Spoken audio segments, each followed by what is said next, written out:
Hello everyone, welcome to my YouTube channel.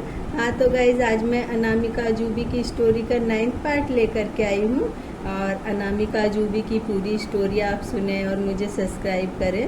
हाँ तो guys, अब अनामिका अजूबी 10th क्लास में आ गई थी और उसके बोर्ड के एग्ज़ाम थे। तो इस बार भी उसने स्टडी पूरी तरह से करी थी और पूरा टाइम टेबल सेट करके रखा था कि मुझे इस तरह से एग्ज़ाम की तैयारी करनी है। लेकिन 1 महीने बाद ही उसको टाइफाइड और जॉइंडिस दोनों हो गया और वो फिर से 6 महीने के लिए बीमार हो गई।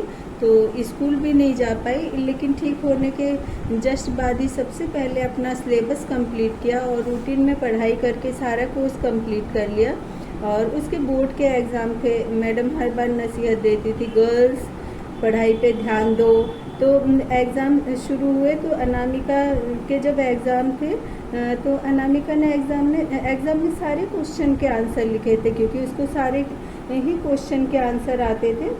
तो उसने सारे कंप्लीट तो कर दिए थे आंसर्स, लेकिन उससे एक कमी रह गई थी जो कि वो उस वक्त खुद भी नहीं समझ पाई थी और ना ही उसको किसी ने गाइड किया था कि बोर्ड के एग्ज़ाम में राइटिंग भी देखी जाती है और उसकी तो राइटिंग ऑलरेडी बहुत सुंदर थी और वह सोच रही थी मेरे कम से कम 80% आ जाएंगे।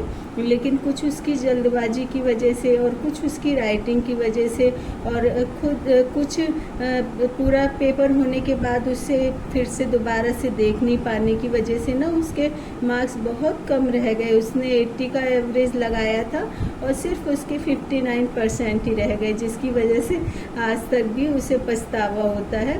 और ये इसी वजह से रह गए कि अनामिका एक बार देख लेती कि मुझे यदि ये आंसर लिखने हैं तो मेरी हैंडराइटिंग इतनी अच्छी है तो मैं इसी अकॉर्डिंग लिखूं, लेकिन वो ऐसा नहीं कर पाई और अनामिका को सारी उम्र इस बात का दुख रहेगा।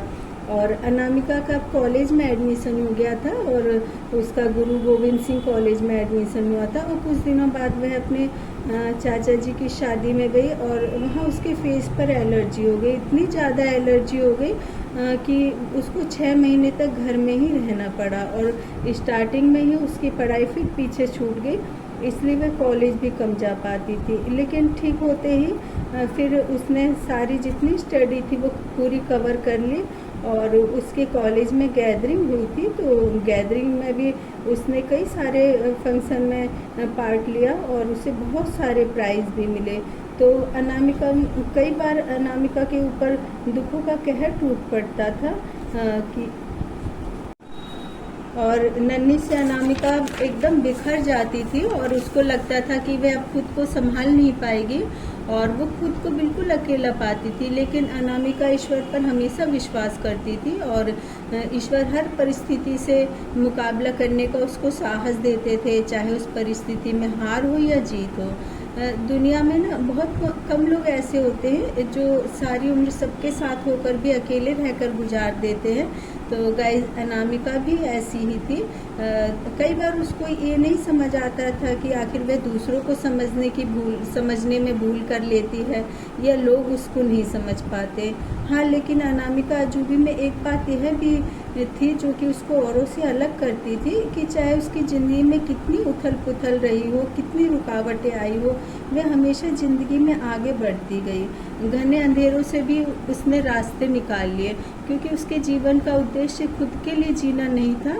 वह उन लोगों को हौसला देना चाहती थी जो जीवन की लड़ाई से घबरा जाते हैं, कठिन परिस्थितियों का सामना नहीं कर पाते। अनामिका अजूबी ने खुद के लिए कभी ज़िंदगी को नहीं जिया, वह सिर्फ औरों के लिए ही जीना चाहती थी। और अनामिका को कभी भी इस बात का दुख नहीं होता है कि वह अकेली रह गई, क्योंकि शायद वह खुद को समाज के परिवेश में नहीं ढाल पाई हो।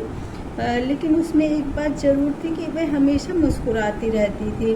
और गाइस, हम सबको हमेशा ही मुस्कुराते रहना चाहिए, चाहे कैसी भी परिस्थितियाँ आती रहें, हमको हमेशा मुस्कुराते रहना चाहिए। और कभी हम सैड होते हैं, उदास होते हैं, तो हमारी जो लाइफ के फ़नी मोमेंट होते हैं, हमको उन फ़नी मोमेंट को याद कर लेना चाहिए, तो हमारे फेस पर अपने आप ही स्माइल आ जाएगी। और हमेशा हमको खुश रहने की भी कोशिश करनी चाहिए। तो नेक्स्ट टाइम मैं अनामिका अजूबी की 10th स्टोरी लेकर के आऊँगी। और आप मेरी स्टोरी पढ़िए, सब्सक्राइब कीजिए और प्लीज़ स्माइल कीजिए।